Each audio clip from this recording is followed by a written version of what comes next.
Hi, I'm Guy Trainin, and this is Teaching World Language with Technology from TechEdge. And I'm Crystal Liu. I'm the World Language Specialist at the Nebraska Department of Education. And today we're going to talk about Blueket. And Blueket is a website that you can use across classrooms, and it has a variety of games. It is somewhat similar to Kahoot and to Quizlet and a few others, but it also has some interesting features that are different. So walk us through some of them.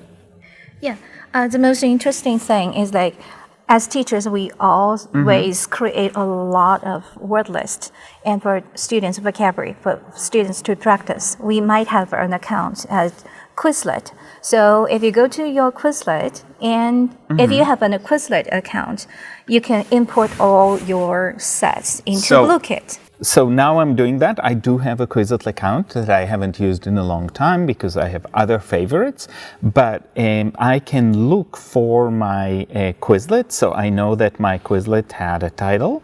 And of course, you've got to give it permission to have access to your Quizlet. It cannot do that without. And now you're saying import from Quizlet, and I'm saying my Quizlets, and it's asking me to log in. So I will log into my Quizlet. And you can see my Quizlets, and this is the one I'm interested in. All right. And so now I'm saying, let's find my Quizlet. Yeah, we need to find this one. And then, okay. And then There is a sharing button. Shares are... Oh, okay. So let me find a different one. I don't think I can share this specific one. So let me go to all of mine, my library, and say emergent literacy. And now I can share. Yes. 3 dots. 3 dots. We have in export. Export. And now I can export it. Copy the text. Copy text. And now I can go to Blueket and paste it Blueket. there. And Next step. Next step. And how to export. And it says copy text. Next step. Copy. And Paste.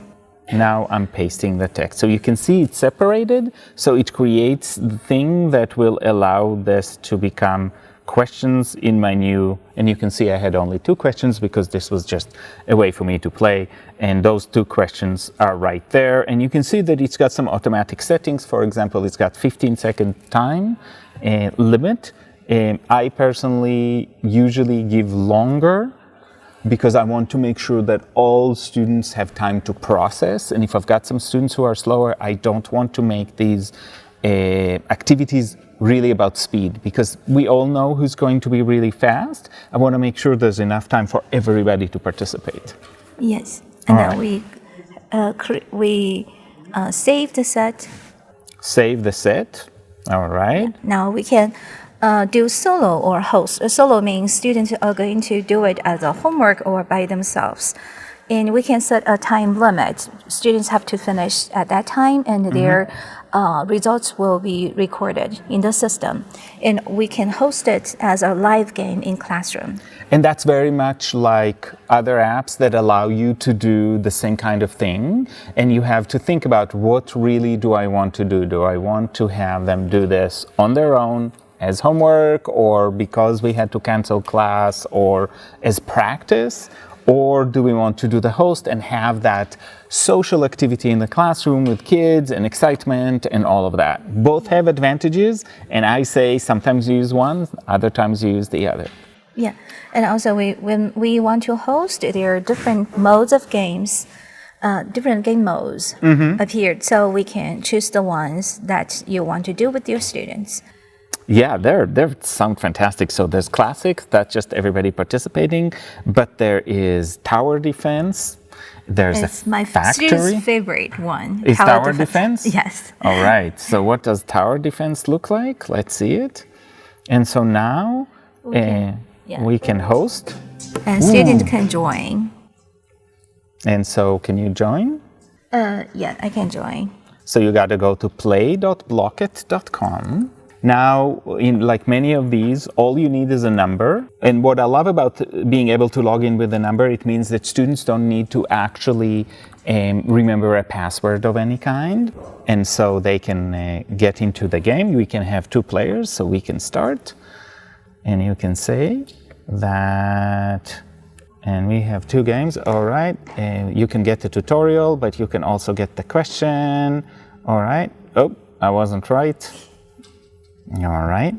You can answer the questions, and meanwhile, the person who's monitoring can see what's happening in the game as you're going through.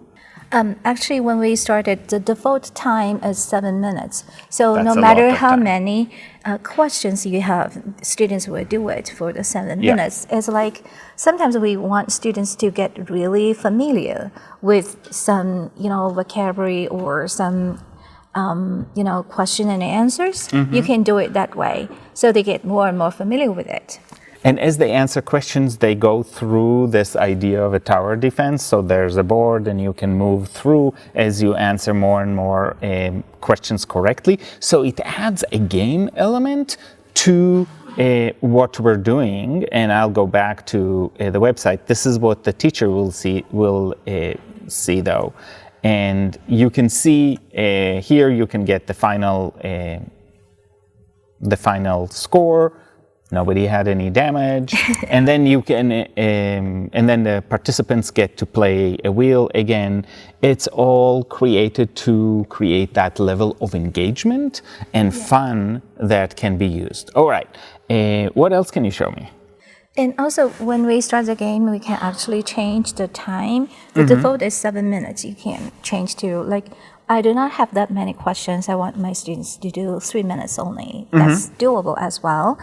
The cool part is some students in one of my classroom, she is very sensitive to loud noise, so that I will send her in the hallway, and she can do it herself, and I can sometimes assign her to a different mode, game mode. So when everybody else is doing tower defense in my classroom, she is doing factory or cafe in the hallway. This way we can differentiate on the spot according to student needs.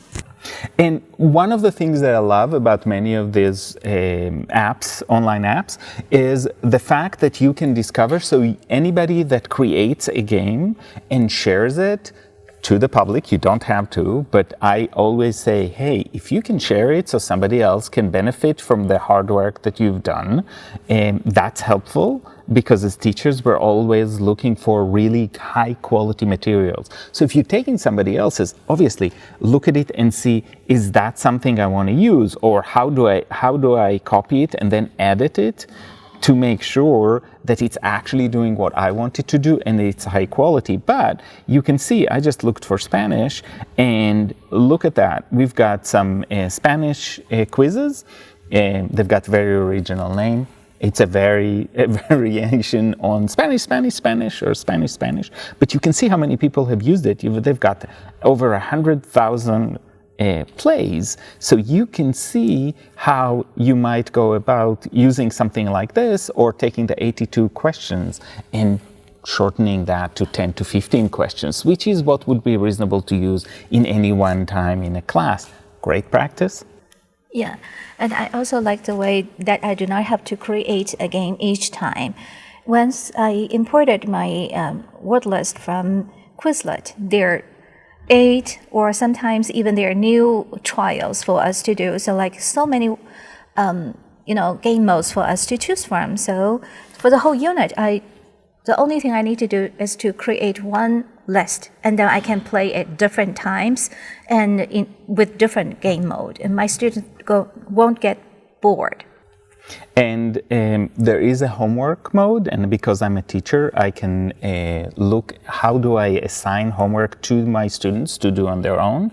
And you have to be reasonable about the amount of work you want to do, but there is very easy to follow a page that allows you to do that exactly, and making sure that it is accessible to all kids. Again, talking about differentiated potentially and answering all of the questions that you might have as a teacher, which I appreciate, because sometimes we need the answers. Sometimes when administration in our building is wondering about the apps we're using, we need to have all the information so we can say, here's what it's going to cost, or hopefully it's going to be free. Here is what it asks for students, and here's the information they are collecting or not collecting, making sure that it is safe for our students and we are not creating more problems than we are solving. All right, so in summary, what are your favorite 3 things about Blooket? My favorite thing, the first one is like it saves a lot of time for me to create different games. So I can create one, and I can play it at different times using different game modes with my students. Also, it allows me to differentiate. When my students have different needs, I can assign different modes, and all of them are doing the same thing. I mean, practice their vocabulary, but in their way they like, in the way they like. And the third thing I like Blooket is it allows me to access all the ready-to-use set on the website, because I teach Chinese and there are hundreds of other teachers teach Chinese as well. They have already created a lot of things and that I can borrow from. All right, so thank you, and we'll see you next time on Teaching World Language with Technology from TechEdge.